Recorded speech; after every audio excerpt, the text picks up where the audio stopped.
Hey everybody, I'm Doug, that's Connor, and you're listening to the longest running school district podcast in the Puget Sound. That's right, the Bethel School District Presents podcast. It is a big week. Ballots have been mailed and they are in the hands of voters. So we are here today to remind you to vote, and we'll be talking about our replacement levy elections in just a little bit. But Connor, of course, we got to start things off with useless trivia, and why don't you bless our audience with what you've got? Well, thank you, Doug. Don't mind if I do. And my bit of useless trivia is that there are more bourbon barrels aging in Kentucky than people living there.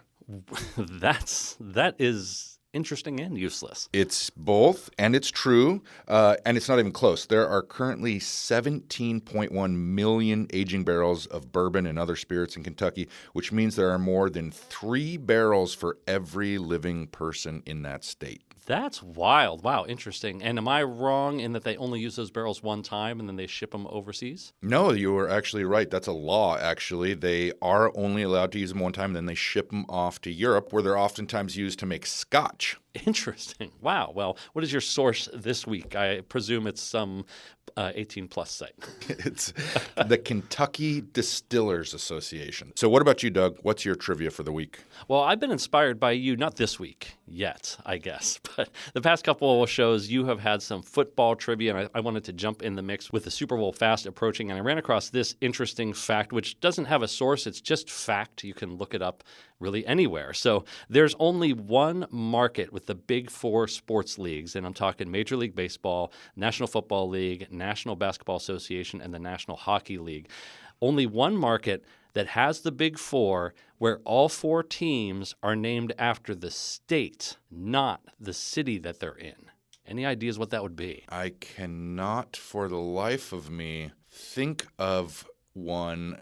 I know that Florida has the Marlins, but they also have Miami teams. So I don't know. I'm stumped. What is it?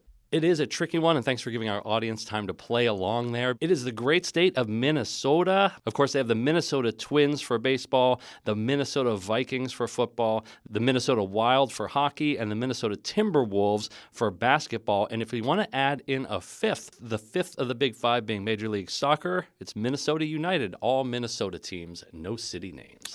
Fascinating stuff as always, Doug. Thank you for that. And it's now time to get to the meat of our show, which is, as you mentioned, all about our election. So, as Doug mentioned, it is election time, and check your hands. There should be a ballot sitting in it right now. Could also be in the car seat sitting beside you or on your kitchen counter at home. And the first thing we wanted to do today is just remind you the importance of local elections. Every vote counts, and nowhere do you see that more evident than in local elections.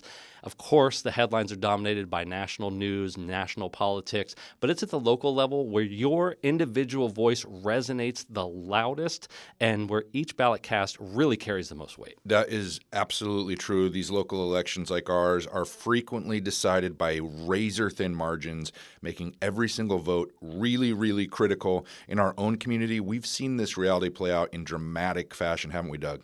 Yet you don't have to look any farther than last year's school board elections in November for our district and other districts. The numbers tell a very compelling story about the power of participation. There's a little alliteration for you. In one race right here in Bethel, less than 800 votes determined the winner. If you go to one of our neighbors, Franklin Pierce School District, only 500 votes. And out in Eatonville, 400 votes made the difference. This is proof that your individual vote can genuinely shape the future of education in our community. That is absolutely true. And if you walk away with nothing else from this episode, like Superintendent Lowney said at a recent school board meeting, don't forget to vote. Levies are in full swing, and the reminder I can do in my role as an information giver is remind people that it's important to vote.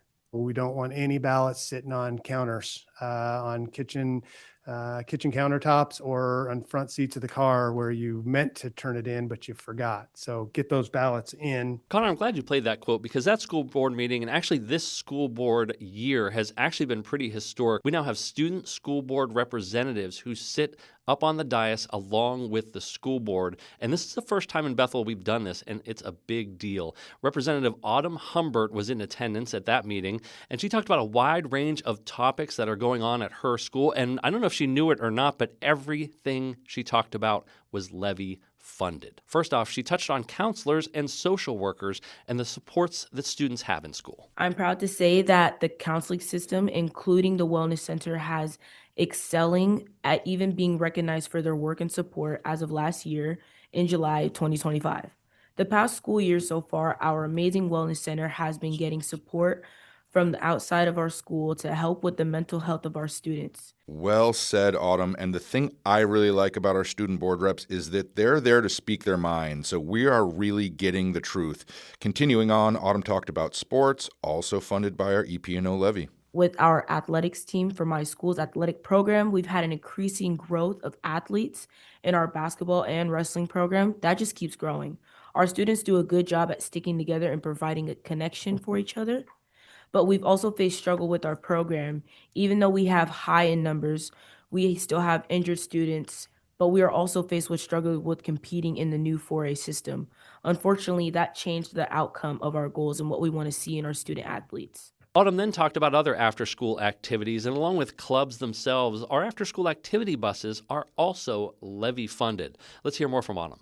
There are many clubs at my school, including cultural clubs for BSU, Black Student Union, Pacific Club, American Club, and even more.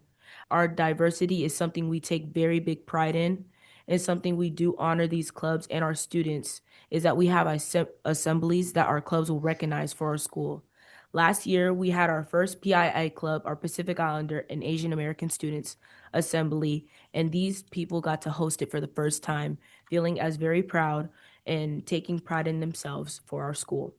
Now, another really cool thing that happened at the meeting was the Frontier Middle School 8th grade jazz band was on hand. They played at the entryway, welcoming the public to the board meeting. And as we've mentioned many, many times, band, orchestra, choir, and the arts in general are levy-funded. That was a really cool way to kick things off and really had a positive impact on the meeting itself. One of those band members, a girl named Maddie, actually spoke to the board about what levy-funded music programs mean to her. The feeling of belonging in band is kind of a special one. I mean, band has taught me that belonging isn't about being perfect. It's about showing up, listening, and understanding each other. It's about finding harmony, not just in music, but in ourselves. Because of band, I know I'm not alone. I'm part of something meaningful, something powerful, something that feels like family. On top of band and jazz, I'm a full-time volleyball player with high academic classes that take up a lot of my time. But with every band rehearsal, it reminds me that even the smallest part has value, that every entrance and every rest matters. Knowing that others rely on me just as I rely on them gives me a sense of purpose and belonging I carry with me every day. And for that sense of belonging, I will always be grateful. I want to especially thank Mr. Bolt and my friends, because without them, band wouldn't be the same. And I'd like to thank you all for listening. Thank you. I really love when our students have an opportunity to share their voices, to make them part of the conversation and to let people know from their perspective what's really going on in schools. I think that's awesome. Connor, you have been around the district during this levy season to interview folks across the district about the levy, how it impacts their job, and what their jobs do to support students. You recently spoke to one of our music teachers, didn't you?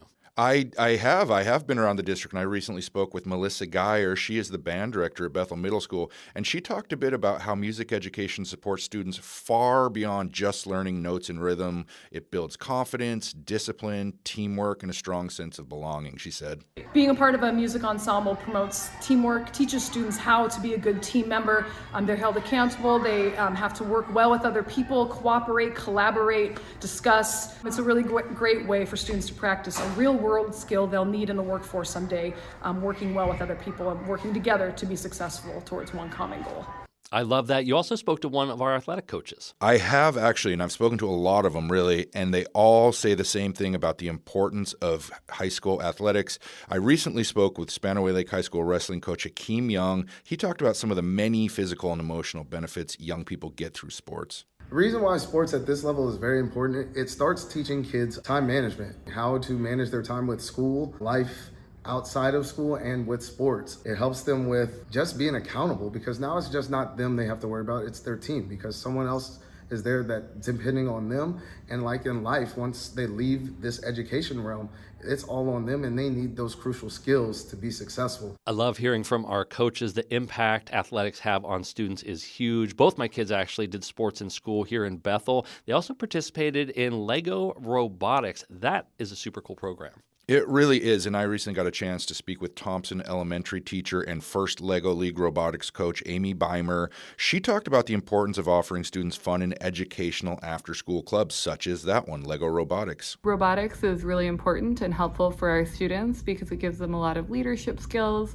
They learn great principles of engineering, and they get to learn and investigate about a lot of new topics that they wouldn't have otherwise covered. They also learn a lot of good presentation skills as they go into their competitions and have to present for judges and other adults that they don't normally interact with. Well, Connor, I've loved hearing from all these teachers and coaches and how they're supporting students, and in turn how the levy is supporting them, helping them to do their jobs, and that's thanks to our voters. And as a member of the community, one thing that you can do to get involved is simply to vote. And if you want to take it to the next level, we have a very unique opportunity that's happening right now. We sure do. One of our board directors has stepped down, and that means the board has to appoint someone to fill that vacancy. It's for District 2, which covers a whole host of buildings, including Camas Prairie, Cedar Crest, Challenger, Evergreen, Roy, Spanaway Elementary.